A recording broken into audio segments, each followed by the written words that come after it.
Ich bin heute wieder in Biesigheim auf dem alten Friedhof. Die Erinnerungssteine sind natürlich ein permanenter Magnet für mich. Und heute treffe ich hier den Herrn Koser.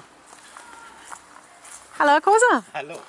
Schön, dass Sie da sind. Ich freue mich auch, dass ich da sein darf. Sagen Sie, Sie haben ja dieses Erinnerungsmahnmal eigentlich für den Fritz Kelble gestaltet. Stele ist ja fast zu wenig für das, was Sie hier gemacht haben. Ich denke, das trifft auf alle Stelen zu, die hier stehen. Das ist jeder ein Ausrufezeichen auf irgendeinen Vorgang in Biesigheim. Und wir haben uns auch lange Gedanken darüber gemacht, was wir tun. Und ich denke, für mich war einfach die Situation vom Fritz Kelble die dramatische, dass ein junger Mensch, der eigentlich glücklicherweise gesund aus dem Krieg nach Hause kommt, beim Helfen der Allgemeinheit zu Tode kommt, hat mich gedauert eigentlich, auch wo ich sein Holzkreuz gesehen habe, das direkt daneben steht. Es hatte so für mich einen mitleiderregenden Eindruck gemacht, dass ich gesagt habe, der junge Bursche, der hat was Besseres verdient für die Tat, die er getan hat im Krieg. Und daher war es für mich ein Anliegen, dem jungen Mann einfach nochmal ein Denkmal zu setzen für das, was er der Gemeinde Biesigheim eigentlich Für einen Dienst geleistet hat. Ne? Ja. Also wenn ich mir das anschaue, das ist ja nicht nur die Erinnerung an den Fritz, da steckt ja noch mehr dahinter. Richtig.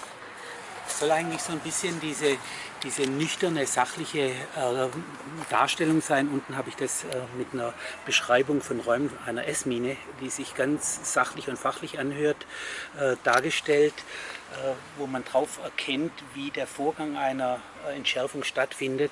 Und dennoch waren es einfach auch Emotionen und Situationen, die man nicht vorhersehen kann, wo der Fritz dann einfach bei einer Mine, die jetzt nicht unbedingt dem zugetragen hat, was da drauf gestanden ist, ein bisschen ein anderes Modell, und es ist ihm zum Verhängnis geworden. Und das hat ihn einfach dann von dem Hier in das Jenseits befördert.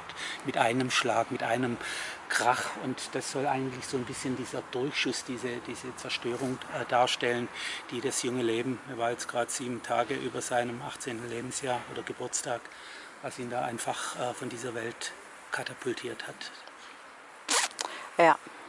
Und es war einfach auch vorne dann nochmal das Bild, dass man einfach auch noch hinter diesem Fragment, hinter dieser Zerstörung auch noch dieses Auge, was aus dem retuschierten Bild, was ich da noch aus dem Fundus der Familie oder aus dem Fundus der Stadt ergattern konnte und einfach implantieren konnte in diese Stele, dieses Foto von Fritz Kelble, der da eigentlich fröhlich noch schaut in einer Zeit, die mit Sicherheit zwar hart war im Krieg, aber dennoch hat er einen glücklichen Eindruck gemacht, und das war je Zu Ende. zu Ende. Ja. Ja. Vielen Dank für Ihre Worte. Gerne. Bleiben Sie gesund. Ebenso. Tschüss. Ciao. Hey Leute, hat's euch gefallen? Dann guckt doch öfter mal in meinen Kanal rein. Oder auf meine Homepage, da hat's ein ganz nettes Programm. Bei uns ist nämlich etwas Butter.